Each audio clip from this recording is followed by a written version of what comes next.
Pinaasa lang ni Steph ang Sacramento Kings. Inasar ng night-night ang maingay na crowd.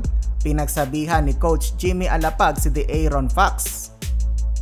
Rematch mga idol ng first round ng playoffs, Golden State Warriors at Sacramento Kings. Wala pa din si Draymond Green para sa Warriors matapos magtamo ng left ankle sprain bago pa man magsimula ang training camp.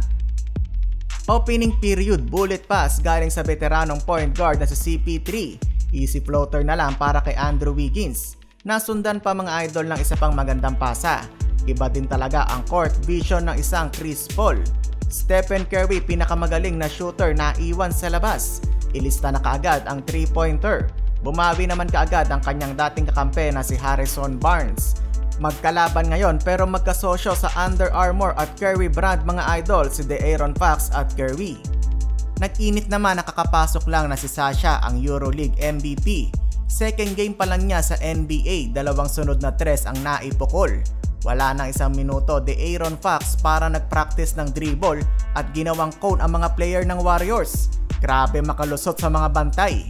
Nabiktima niya pa itong si Kuminga, nakipagtsatsa sa crossover ni De'Aaron Fox, sabay step back 3. Abante ng 5 ang Sacramento, 29-24. Second quarter malikmok lob pass kay JaVale McGee. Nanonood pala mga idol si Coach Jimmy Alapag ng Sacramento Kings. Pinagsabihan ni Jimmy Alapag mga idol etong si De'Aaron Fox pag upo sa bench.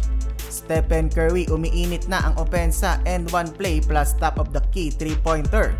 Parang snatcher naman sa Quiapo si De'Aaron Fox. Sobrang bilis ng kamay at sobrang bilis tumakbo, hindi mahabol ni Wiggins.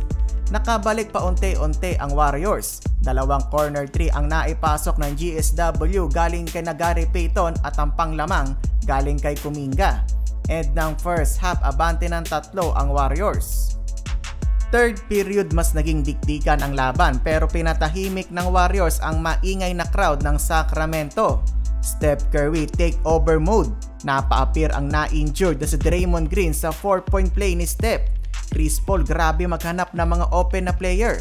Panay tuloy tres ni Klay Thompson, sumali pa si Moses Moody. Ibang klaseng playmaker si Chris Paul mga idol, partida wala pa dyan si Draymond Green.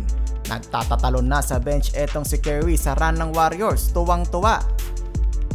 Final frame, sinubukan makalapit ng Sacramento sa Golden State. Bumaba pa nga ang malaking kalamangan ng Warriors sa 6. Naging kampante masyado ang Warriors mga idol, inunti-unti sila ni Fox.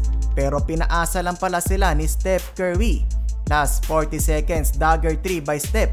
Inasar ng night-night ang maingay na crowd ng Sacramento. Kanina pa kasi todo bu ang crowd kay Steph. Tapos ang laban 122-114, panalo ang Golden State. Pinatulog ni Steph ang kalaban 41 points on 73% shooting.